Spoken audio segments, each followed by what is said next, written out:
देख रहे हैं G18 और आपके साथ मैं हूं हिना। नजर करते हैं अब तक की खास खबरों पर। रिजर्व बैंक के 90 साल पूरे होने पर प्रधानमंत्री मोदी ने 90 रुपए का स्मारक सिक्का जारी किया है। इस सिक्के की खासियत ये है कि इसे 40 ग्राम शुद्ध चांदी से बनाया गया है। वहीं इस सिक्के की अनुमानित कीमत 5200 से 5500 रुपए आसपास होने की संभावना है। 90 रुपए के चांदी के सिक्के के एक और बैंक का लोगो है और दूसरी तरफ मूल्य वर्ग 90 रुपए लिखा है।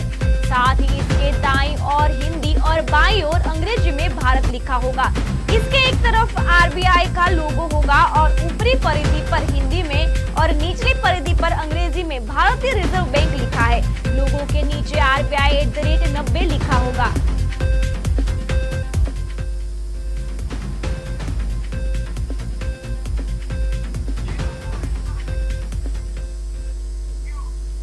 श्रीलंका और तमिलनाडु के बीच कच्छातीव द्वीप मौजूद है, जिसे लेकर इन दिनों राजनीति काफी गरमाई हुई है। प्रधानमंत्री नरेंद्र मोदी ने रविवार 31 मार्च को उत्तर प्रदेश के मेरठ में हुई रैली में कहा कि कांग्रेस ने सुरक्षा की दृष्टि से अत्यंत महत्वपूर्ण कच्छातीव द्वीप को फालतू बताकर मां भारती का एक अंग काट दिया था। इसके जवाब में कांग्रेस सांसद प्रमोद तिवारी ने सोमवार 1 अप्रैल को कहा कि बीजेपी को पहले अपने दामन में झांकना चाहिए। दरअसल पीएम मोदी के अलावा विदेश मंत्री एस जयशंकर ने भी कहा कि कच्छातीव का मुद्दा अचानक से सामने नहीं आया है, ये एक जीवंत मुद्दा रहा है। संसद में भी इस पर बहस हो चुकी है।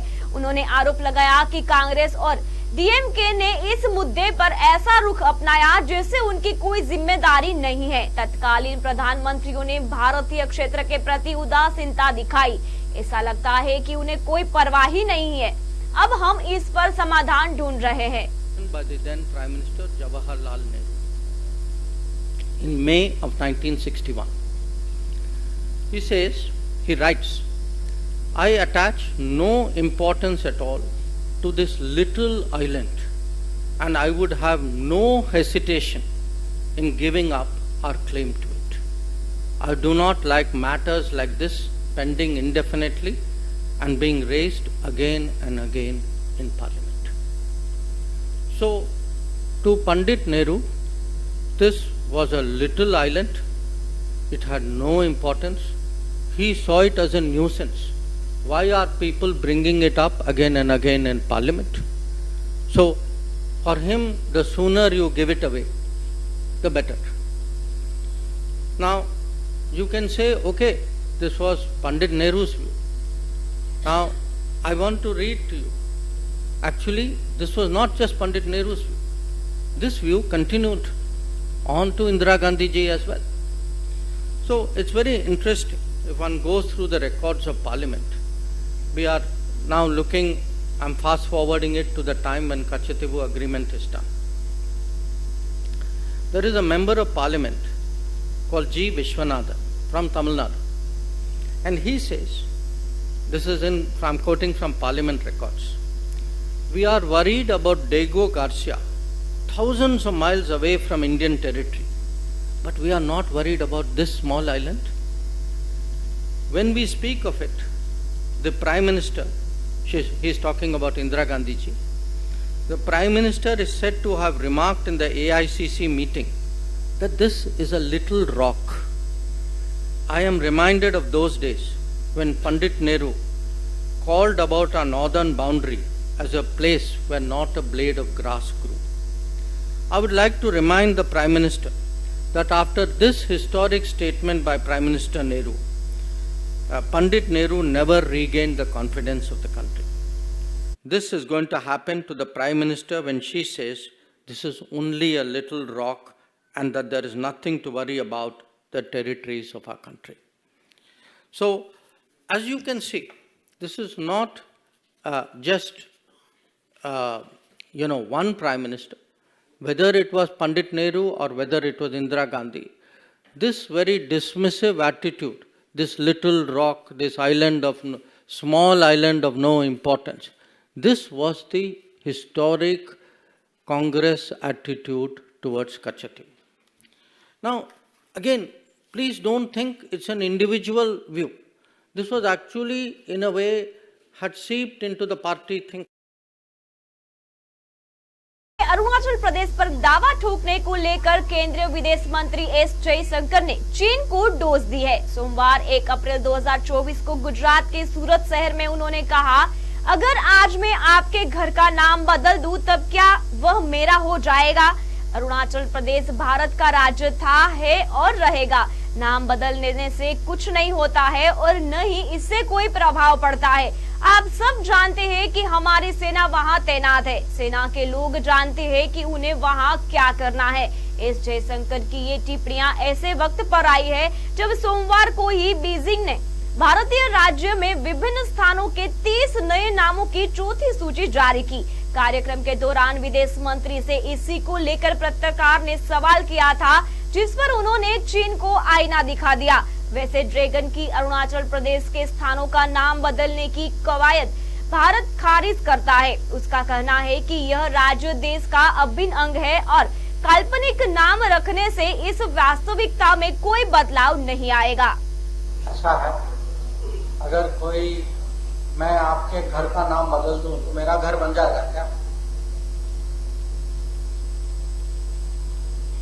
अरुणाचल प्रदेश भारत का स्टेट है, पहले भी था, अभी भी है, आगे भी रहेगा।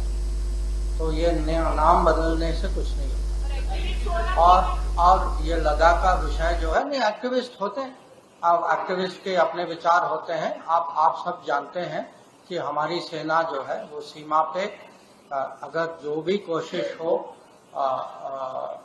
सीमा में लाइन ऑफ एक्चुअल कंट्रोल का उल्लंघन करने में, हमारी सेना जो है वहां डिप्लॉय हो चुकी है।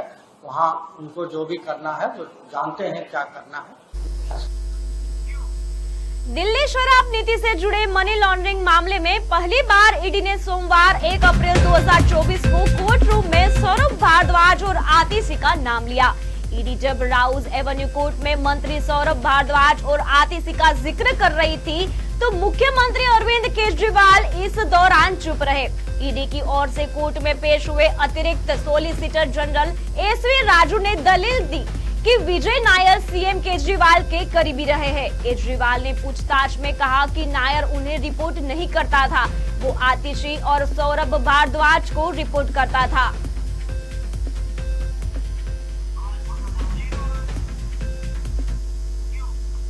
शराब नीति से जुड़े मनी लॉन्ड्रिंग मामले में गिरफ्तार दिल्ली के मुख्यमंत्री अरविंद केजरीवाल को सोमवार 1 अप्रैल 2024 को बड़ा झटका लगा। दिल्ली की राउज एवेन्यू कोर्ट ने ईडी की मांग पर केजरीवाल को 15 दिन की न्यायिक हिरासत में भेज दिया है। ईडी की तरफ से कोर्ट में पेश हुए एएसजी एसवी राजू ने कहा कि केजरीवाल जांच में सहयोग नहीं कर रहे हैं। सब बताने का मकसद ये है कि हम आगे भी केजरीवाल की कस्टडी की मांग कर सकते हैं।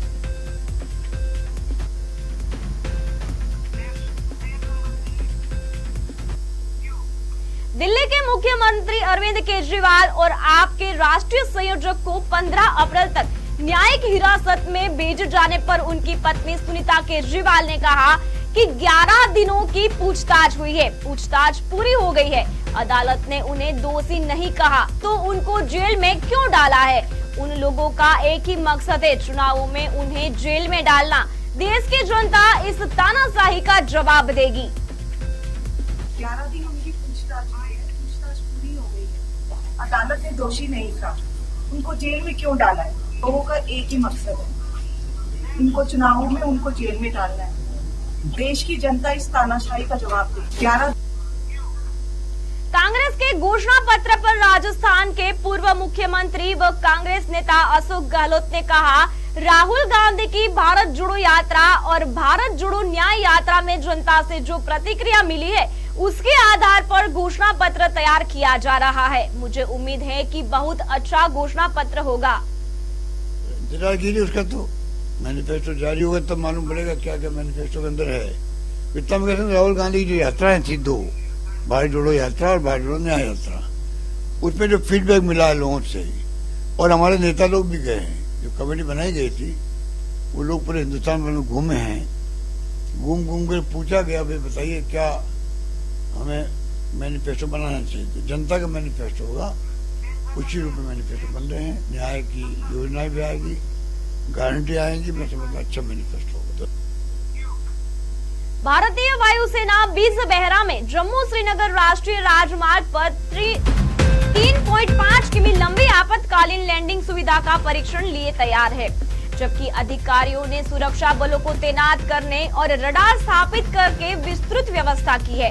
सुचारू प्रक्रिया सुनिश्चित करने के लिए सीसीटीवी सहित अन्य तकनीकी उपकरण सुरक्षा बलों के जवानों को जम्मू श्रीनगर राष्ट्रीय राजमार्ग पर आपातकालीन लैंडिंग सुविधा के पास तैनात किया गया है, क्योंकि भारतीय वायुसेना द्वारा पट्टी पर परीक्षण चलाने की संभावना है।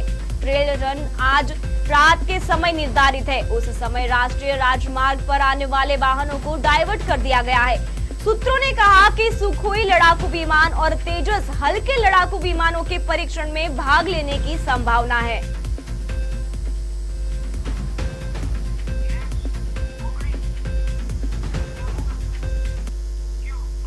एनसी ने मियां अल्ताफ अहमद को दक्षिण कश्मीर पीर पंजाल संसदीय सीट से उम्मीदवार के रूप में नामित किया है। नेशनल कॉन्फ्रेंस के वरिष्ठ नेता और अनुभवी राजनेता मियां अल्ताफ अहमद लारवी को दक्षिण कश्मीरी पीर पंजाल संसदीय सीट के लिए नेशनल कॉन्फ्रेंस के उम्मीदवार के रूप में नामित किया गया है। मियां अल्ताफ अहमद की मौजूदगी में उमर अब्दुल्ला ने पार्टी अध्यक्ष डॉक्टर फारूक अब्दुल्ला की ओर से अपनी उम्मीदवारी की घोषणा की। खुशी व्यक्त करते हुए उमर अब्दुल्ला ने समाज के विभिन्न क्षेत्रों में मियां अल्ताफ अहमद की व्यापक लोकप्रियता पर जोर दिया और विश्वास जताया कि उन्हें लोगों से पर्याप्त समर्थन मिलेगा।